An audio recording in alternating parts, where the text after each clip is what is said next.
Greetings and welcome to another edition of Top 10 Worst of Lists, recognized throughout the entirety of the Top 10 Worst of Diaspora as one of the finest Top 10 Worst of lists currently in production.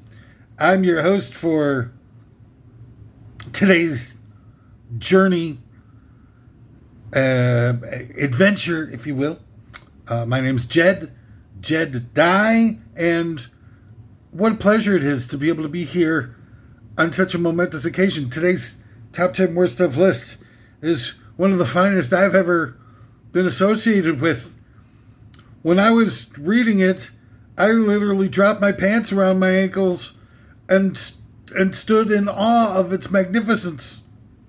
It's top 10 worst examples of George Harrison feeling sorry for himself. Now, before we get on with things, I just want to explain today's topic. I personally, and I think I speak for everybody here at Top 10 Worst of Lists, look upon George Harrison as being a brilliant genius, a kind-spirited man, a man of great achievements. He underwrote a Monty Python movie and Time Bandits or something crazy like that. Just because he could, and because he believed in it, thought it was, great comedy. The world needed more laughter. Wrote some of the greatest music of all time. Something. Clearly one of the greatest ballads ever written. It's Johnny's Birthday. Also one of the greatest songs ever written. And did a lot more stuff than you have. I mean, if we're going to be honest about it. But he also had, some kind of, some angry, some kind of flaw or something within his persona that it's just kind of hard to reconcile with his charmed life. Well, I mean, he had some significant difficulties later on in life. He was attacked. He got cancer, obviously, and stuff. But up until that point, I mean, this is a guy who, lived the dream that millions of people wish they could have had even a tiny little smidgen of. And yet he would grouse a lot about stuff. So today's list is about the grousing. But we all want to make sure that you know that we don't feel like the grousing takes away from the greatness. That it's just a quirky part of his personality. Sort of keeps him honest and makes you feel like he's just another human being on this earth facing challenges and insecurities like all the rest of us, which is cool. It sort of adds to his coolness. So please don't take this the wrong way. Our intention is not to diminish the immensity of George Harrison. It's just to add a little wrinkle to it, a unique, sort of extra nuanced color to his persona. Anyway, with that out of the way, just wanted to make sure that you know that, personally, I'm not a partisan hack. I'm not out here to, win friends and influence enemies. I'm not trying to, kind of sneak in behind your the barriers that you've put up to prevent your delicate sensibilities from being imposed upon by somebody from the wrong side of the aisle. And I'm not playing any of those partisan games. It's just it's an old sorcerer's trick from Machiavelli from 600 freaking years ago of divide and conquer. And if you want to play that game, if you want to paint huge groups of people with wide brushstrokes, and for me, it's a gateway to bigotry. I don't care what you say. I'm judging people based on who they are, not what they are. I'm a golden rule guy now, and that's it. I mean, not in a way that the person with the most gold makes all the rules. I'm talking about do unto others as you would have them do unto you. What's wrong with that? Jesus Christ, why don't you try it out once in a while? Might make your life and the lives of people around you a little bit tiny, less insufferable. And then also, I mean, I'm not always right with this stuff. I'm gonna, do the best I can to be as accurate as I possibly can, but I'm not making any claims that I'm 100% true. I'm also gonna spread a lot of opinions here, and I'm not doing this. I will say them in a forceful manner, just an affectation of mine of how I deliver the top 10 worst definitions. But I'm not gonna be like, claiming that my opinion is the one and only opinion or the best opinion or that my opinion's any better than anyone else's. It's just an opinion. It's just what I find to be the most plausible reasons behind various different facts and elements within our consciousness. All right, so before we get on with officially with things, I've got some commercials that I'm obligated to enumerate here. First of all, I've got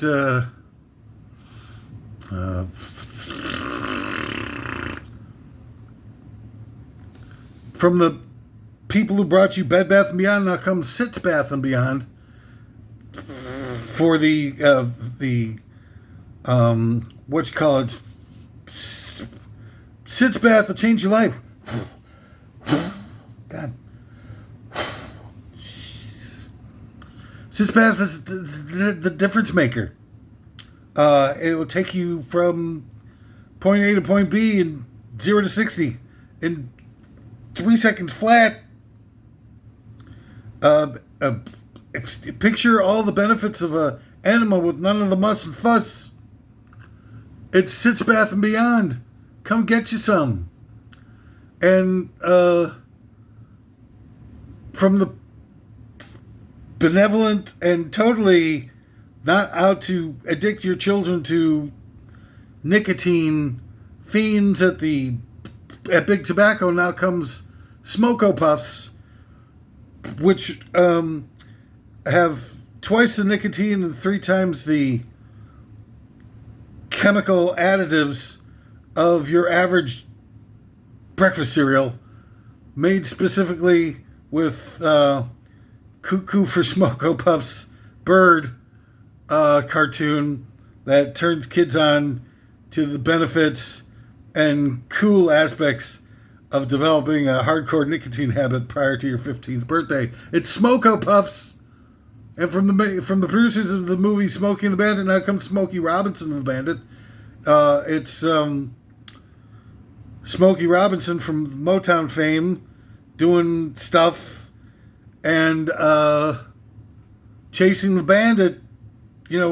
Burt Reynolds is cadaver and probably at this point bones and such, driving around in a Firebird with Sally Field around there. Back is Frog, and Jerry Reed's dog is Bruno, or whatever that dog was, is back. And then we've got Jared Leto as the snowman riding the truck with the beers for the Hanson brothers, who's they have to deliver 146,000 copies of the 45 single of Pop to a festival in Texas across state lines. It's totally illegal, and they've got 12 hours to do it. It's Smokey Robinson the Bandit from the makers of Smokey and the Bandits. What's up? I mean, what are you waiting for? You just go out and get it and do it or whatever. Buy it. And then also Smokey Robinson related, Smokey Slobinson. It's Smokey Robinson and the Miracle Whips. A delicious topping for any sandwich. Fragrant. Now with lavender oil and ox musk. It's Smokey Robinson and the Miracle Whips. And from the so you think it's coming up with a TV series beyond belief. It's So You Think You Can Drunk Dial. It's a series of drunks who have get all hopped up on liquors and proceed to try and score with babes by drunk dialing them in a booty, what would otherwise be looked upon as a booty call situation. Videotaped for our edification as viewers, and oh, what edification we do get. It's watched as they crash and burn and occasionally score someone who's in the throes of estrus and they score, and then they go on to the next round. It's so you think you can drunk dial. Now from coming to the Flocks Network, where the flocks of sheep, flocks of frock, grok the fullness. All right, let's get on with our list for today, shall we? It's an incredible. This is actually a pretty good list, actually, I would say. If I were somebody looking to indulge in a top 10 worst of list, this would be one of the ones I might consider choosing. All right, so anyway, top 10 worst examples of George Harrison feeling sorry for himself. Okay, number 10. George Harrison gets upset because Paul McCartney takes a few guitar solos. Yeah, Paul McCartney took like a guitar solo on Taxman. And, I don't know, some others and stuff. And George Harrison is a freaking majorly underrated guitar player. This guy's whipping out hardcore rockabilly solos for like literally 20 seconds to the max out 20 seconds by the dozens in the early years of the Beatles, and they all sound great. And then Paul McCartney takes one solo in Taxman, and George Harrison's like, okay, like whatever, I quit playing guitar. How dare you? How dare you, Paul McCartney? Take solo, treat into my territory. You don't see me coming up with a bunch of dumbass ballads and such. So, I mean, whatevs. All right, so top 10 worst examples of George Harrison feeling sorry for himself. Number 9, voluntarily pulls the song Not Guilty, one of his best ever. I'm not exaggerating, off of the White Album because he's little chicken S-word. He's not guilty. He's just a jam. I'm just like, and it's got like a guitar solo section in there, like which the Beatles never ever did, which would have been a cool. And I mean, there's a half a dozen clunkers on the White Album that it would have been 100 times better than, even including Long, Long, Long by George himself, or Don't Pass Me By. Don't Pass Me By. Go ahead and listen down to Not Guilty. And it's got this like cool guitar, super cool guitar riff and stuff. And he supposedly pulled it off the album because it's supposedly about the vacation in India they took to meditate with the Mahesh Yogi, and they kind of felt like it was kind of like a ripoff by the end of it, or most of them did. And so George Harrison's like, hey, man, it's not my fault. Y'all went down for, we all, fell for his spiel. But it's a jam. And he personally, they were supposedly all set to go and whatnot, and he was the one that pulled the plug on it.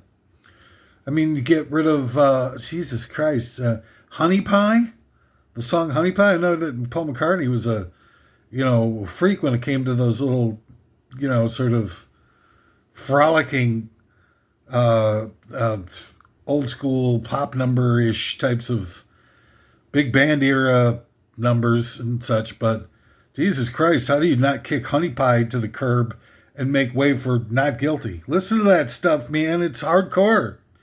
And great stuff. And you're like, you listen to it and you're like, how's that not on the White Album? Or just squeeze it on there somewhere. Chop off 3 minutes worth of Revolution number 9. You made your point already. Why drag it out to 7.5 whatever minutes? It's probably just jealous about Hey Jude. Is like, oh, I can't write a 7 minute song. I'm going to take a 7 minute slice of the White Album, put all this redundant, nonsense, obnoxious noise on it for 7 minutes. Take that, Hey Jude. Number 8 of the top 10 worst examples of George Harrison feeling sorry for himself. Forces the Beatles to stop touring because of Rough and Tumble 1966 tour, and then immediately afterwards goes to Rough and Tumble Haight-Ashbury neighborhood without bodyguards to drop acid with a bunch of random homeless teens who mob him and his wife and almost kill him. Now, this is all true stuff. All these, by the way, all these little trivia things on today's list are true, not my usual brand of high-test bull dink.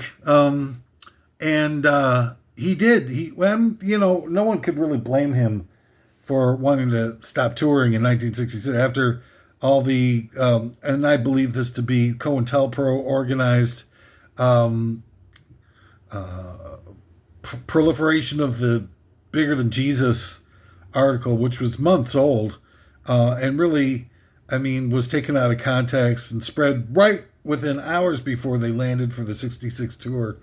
That was definitely, the Beatles are starting to get into like a little bit more head music, as it were, with both Rubber Soul and Revolver.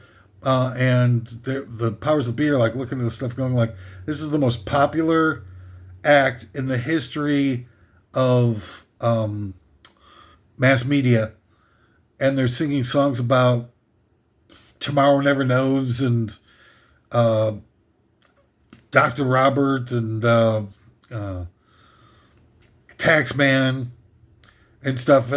These guys need to go. And they started rapidly putting a plan together to get rid of those guys, which culminated in the assassination of Brian Epstein just about a year or so later, which destroyed the band. It's just that simple. And But then, okay, yeah, I get it. And the whole thing in the Philippines where they almost got killed by the Filipino army because they were perceived to have slighted Imelda Marcos and not, fawned over her during their visit and gone to, kiss the rings and whatnot. So, I could see why they would want to stop touring at least for a while, but things greatly improved within a year or so to the point where, maybe even those guys could tour without, being at risk at all times, or, just skip the United States or the southern United States or something. But what makes it weird is that this guy is so paranoid about his own safety and yet goes to Haight-Ashbury, seriously, with his wife to go hang out with the hippies and figuring that, this is going to be great, without having any body people going to say, hey, man, this is not as cool as the media is making it seem. This is not hippy dippy love power and all that. These are homeless kids that are drugged out and stuff. And nobody tells them this.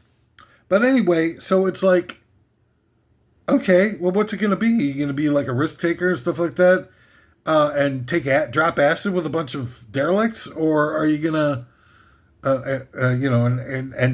and not tour, but you're going to do probably the more dangerous of the two is probably going down to hang out with the hippies and the hate on acid and stuff. It's just weird. Number 7, complains about what a jagoff Paul McCartney was. Another Paul McCartney one. This is a good one. Tasty tidbits. Complains about what a jagoff Paul McCartney was, only to have his best friend Eric Clapton steal his wife, bang her, marry her, then drop her like a used piece of toilet paper that he used to clean himself after a wank. And this is all true. He'd go on and on about what a jerk-off Paul McCartney was in the early 70s, late 60s, early 70s, and all that kind of stuff, just because he, was a little too bossy for him or something, or got them to work too hard. I don't even know, or tried to keep the band together. This is a band that had a miracle, happened to them. But these four guys were so talented, meshed and worked together so well for a number of years, and turned everybody on to just like this amazing music with this incredible gift that these random guys happen to have together, that would all meet up together and create like something of just a incredibly profound nature. And they turned their backs on it and walked away. How do you walk away from a miracle like that? I don't care what the personalities are. I know that, having Yoko Winfrey, Oprah Ono, sitting around on those sessions had to be a real culture shock for them, and stuff. But how do you walk away and then you blame McCartney because he won't sign with Alan Klein, one of the biggest lowlifes in the history of music? It just doesn't make any sense. And yeah, it got screwed up after Brian Epstein died, but it wasn't Paul McCartney's fault that Brian Epstein died. It's that comparison, though, between Clapton, it's the Harrison comparison, as I like to refer to it as, that they've got Eric Clapton, who stays best friends with Harrison, literally writes the Layla album about how much he's in love with Harrison's wife and wants to plow her in unconventional positions and marathon-oriented situations. And then goes out and literally steals his wife and does all the other stuff that I mentioned with the plowing and the dumping. And yet Harrison's like, oh, that's my best friend. What? And you mean, you can complain about McCartney being a tough cookie and a motivator and a taskmaster, and give Eric Clapton a hall pass for stealing your wife and banging her rotten? And then kicking her to the curb? What? Yeah, sorry. I'm not feeling it. Number 7 of the top 10 worst examples of George Harrison feeling sorry for himself. And again, just to remind people who are tuning in late that I don't think I'm not doing this to diminish from the legend of George Harrison, incredible musician, and in many cases an amazing person, who just helped define a generation. But he had a lot of flaws, and I think the flaws kind of humanize him some. So I'm not doing this to demean the power of Harry. The power of George Harrison is sacrosanct in my book, but it still makes for a fun discussion. Number 6, top 10 worst examples of George Harrison feeling sorry for himself. Disparaged his association with the Beatles all of his life, even though it was such a rare and beautiful collaboration which turned on so many people. He tossed it away like the universe owed him even more than that somehow. It's like, okay, George Harrison, you walk away from the Beatles. I get it. You have an opportunity to bring out songs like, I don't know, Wah Wah and Waiting on You All and My Sweet Lord and all this kind of stuff that you were keeping in your back pocket for your solo album for ages on the Beatles, and you bring out For You Blue? It's like, okay, well, if you're bringing your worst stuff to the table, how are you going to, get more respect and more tracks opportunities handed to you if what you come with Magical Mystery 2 is Blue Jay Way, Sgt. Pepper is Only a Northern Song, which both are okay, and some people like them a lot, but not great, really universal stuff on the level of, like Fool on the Hill and I Am the Walrus. I mean, I don't know how you even make that comparison. So you're grousing, you're holding off some great material and stuff like that, and you show up with For You Blue, for Let It Be, and it's like, what are you complaining about? And then at Abbey Road, you bust out the good stuff finally, you bust out the stuff that you're saving. It's just two of the best songs ever written. Certainly in the top 100, I think, with Something and Here Comes the Sun. Just incredible, liberating, glorious music. And that's like for their last album. Everybody knew it was their last album going into it. So I just don't get what you're complaining about. And then you say that the Beatles were, like whatever and stuff. And they gave you everything that you got in your entire life. Was to that one miraculous gift that the four of y'all were given that you turned your back on. Turned your back on that gift. And disparaged it. Again, I'm not saying that I'm any less of a fan because of that. It's sort of, it's sort of humanizing that, you can feel and think that way, but it's also like squandering just the most amazing opportunity to do something at a level that no one else has ever had an opportunity to do.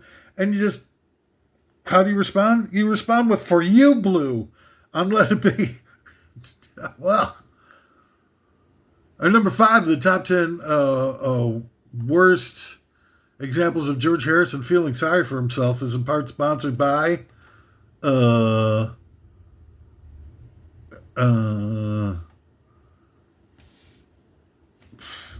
Spinal Tap presents a remake of the book Fahrenheit 451 called Fahrenheit 452, with the subtitle Ours Goes to 452, and Spinal Tap's documentary in the World Trade Center goes called Ours Goes to 9/11.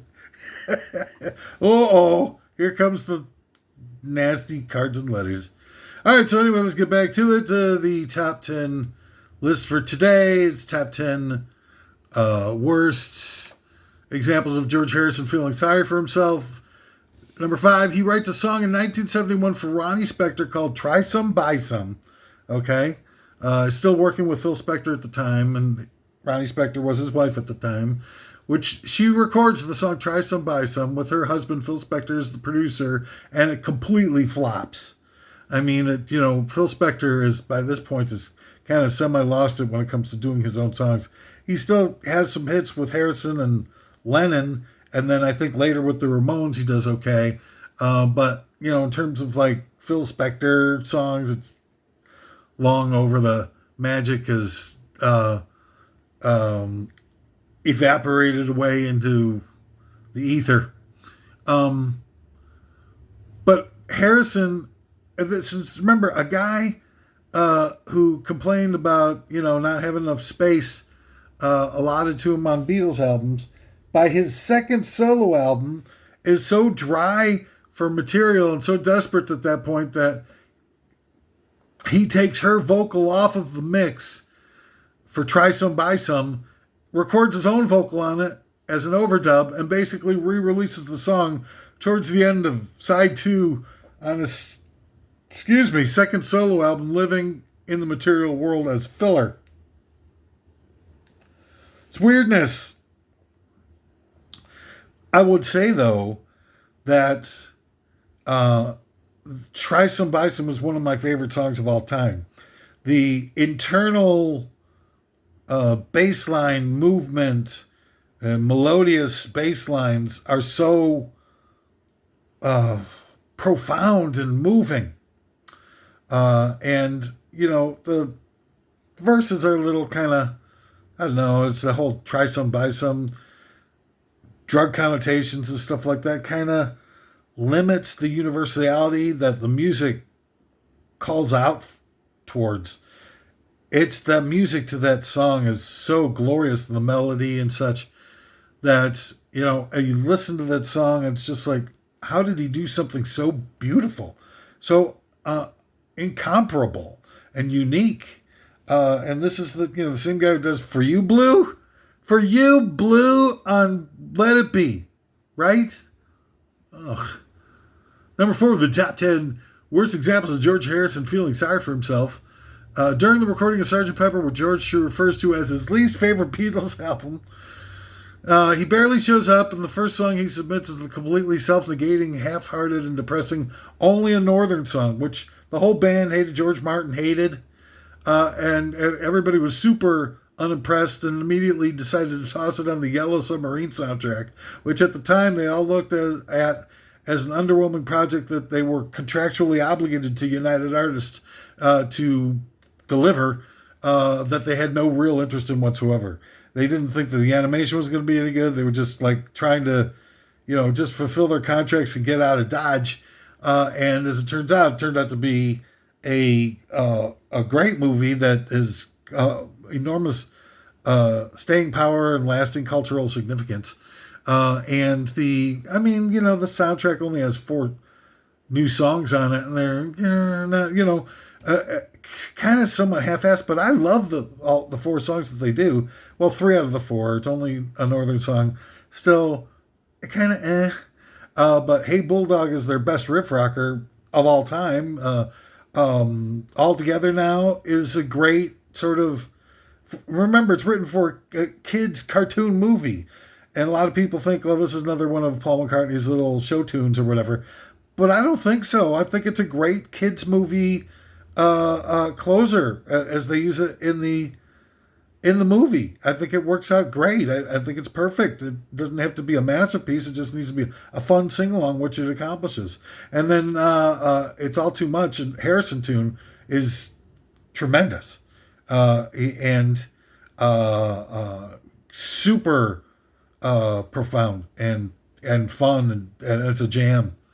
So I don't know, man. It just seems like he's doing stuff. And I've listened to Wonderwall Music or whatever that was, an electronic music album that he did, and it's like super incredibly self-indulgent. There's 1 or 2 songs that are kind of okay, and one song that's really great. It's really kind of like rollicking acid rock type of electronica song, but it's like he's not adding to. That song is not. It doesn't have lyrics, so it's not eligible for real inclusion in the Beatles' work. And it just sort of seems like a distraction. It's not really like compelling. And it's the good stuff is real few and far between, in my opinion. And this is my humble opinion. Number 3 of the top 10 worst examples of George Harrison feeling sorry for himself. During the Let It Be sessions, George is clearly sitting on a lot of material which would later show up on Abbey Road and All Things Must Pass. But instead of busting out the good stuff, here comes for you. This is I stepped on my material. I already telegraphed that I was going to be bombasting and laying the lumber pretty thick on For You Blue, but it is just a horrible and obnoxious song. And this is the guy who complains about Obla Di Blah Da. Obla Di Obla Da kicks For You Blue bright in the nads for about 5 solid minutes while wearing a pair of baseball cleats formerly worn by Ty Cobb. So they're all rusty and, kind of made out of razor wire type of thing, so that every kick in the nards is perilously close to severing them off from the rest of the body, Ty Cobb style. It's super forgettable and dumb. I'm sorry. For You Blue is just the worst. So here's a guy who's like out of one side of his mouth is saying like, I'm not getting enough opportunities for good material. And he comes out with the good stuff because he wants to be part of the legacy of their final album and whatnot for Abbey Road. But when he thinks there still might be a possibility that this band is going to stick together, he's busting out just garbage. So anyway, number 2 of the top 10 worst examples of George Harrison acting a little bitchy is in 1965, the Hollies recorded a version, that was Graham Nash's band, of the Harrison tune If I Needed Someone, which is a great song, which was released the same day as the Beatles version on Rubber Soul, the bridge version of Rubber Soul. It pretty much sounds exactly like the Beatles version, just a little bit faster. But Harrison launched in this hateful diatribe about it with a reporter where he says the Hollies version was rubbish and that it had no personality or emotional connection. He said that it had no chemistry as a band. They had no chemistry as a band, like they were a bunch of studio musician hacks that had no finesse, spirit, or feel for music at all. Woo. Great way to help promote your song. I mean, have you ever heard of publishing royalties? I guess not. But anyway, it's not the worst thing in the world. I mean, this is his song, and he felt like they did a really poor job on it, so you can speak on it. But what the hell? Why would you bother? You just kind of go, let it go, but he couldn't. Again, none of this stuff, I'm not doing this list as a means of diminishing the character, talent, and abilities of George Harrison, or my fan status for him is not diminished when I created this list at all. These are all just quirks that, I knew, he does a lot of songs about money. It's going to take money, a whole lot of spending money. He does a lot of stuff, like little sort of asides to what, money is involved with certain things and whatnot. I don't feel like that takes away from it. It adds a little quirkiness to his character, a little bit of humanity to the whole thing. Like he still had, some sort of, groundedness to him. Anyway, so the top number one of the top 10 worst examples of George Harrison feeling sorry for himself is relentlessly cries poor mouth about not getting more than 2 songs per Beatles album for years, and then after its first solo album spends the next 20 years or so proving that he's only capable of creating 2 good songs per album. Okay? So he's squandering away for years, apparently, the songs that he uses on All Things Must Pass, and cries poor mouth about not getting more space on the Beatles albums. And then, Living in the Material World has probably about 4 great songs on it. So he still has a little bit of the touch. But following that, it's a whole series of garbage with Dark Horse, the album Dark Horse. Dark Horse is a fun song. It's unique and fun. There's not another listenable song on the whole album. And then Extra Texture is like a stink bomb of an album. And he had a big hit off of it with You, but it's just redundant nothing. It's got like a peppy little energy to it, which I think is why it became a hit. But nothing else on the album is even close to listenable. Again, it's just sort of, it's good to fall asleep to, I guess is the best thing I can say about it. Now, 33 and a Third, he comes back, and that's got, about 3 or 4 really good songs on it. Crackerbox Pals, this song, a Woman Don't You Cry For Me, and, this pretty interesting version of Cole Porter's True Love. And there's one other song, so he's back with a little bit of an edge there. But the following album was just horrible. And then for a long time, it's gone Tropo and stuff like that. Makes a little bit of a comeback with Cloud 9 and a couple other songs here and there. But he reduces himself back to 2 good songs per album, basically on average, following the little burst of energy in 1970 and 71. So it's like, you were slotted perfectly in the Beatles. They were the greatest songwriters in the world, Lennon and McCartney, and they got you slotted up for a couple of songs per album eventually, once you started writing them consistently. And you should have been super grateful that they did that at all. And it was, if you would have outwritten them for tunes, they probably would have given you a 3rd slot, maybe, who knows? And I know that they talk in Let It Be, or whatever it is, the Get Back. They talk about giving more songs to Harrison. They never got around to doing it. They never survived after that, really. But anyway, that's all the time we've got for top 10 worst of lists today.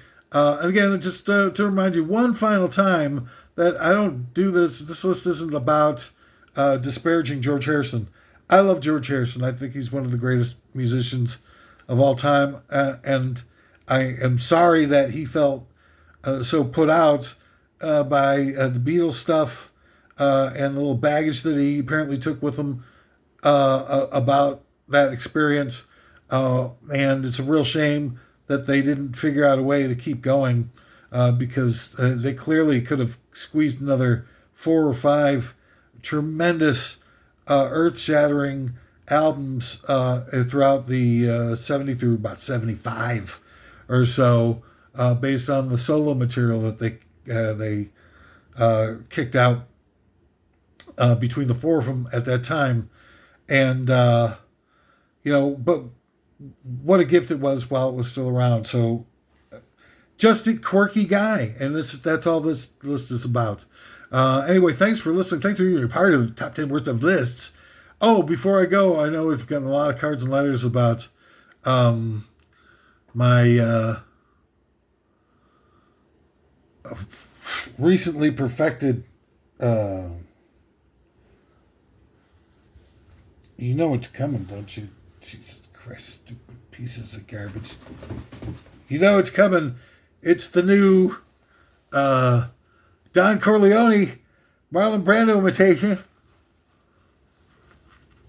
Is this what you do? You become a Hollywood Pinocchio who sounds like a woman? Oh, what do I do? What do I do? What is the nonsense? Ridiculous! Thank you very much. Thank you, ladies and gentlemen. I'm so proud to be here. Such a great opportunity and gift.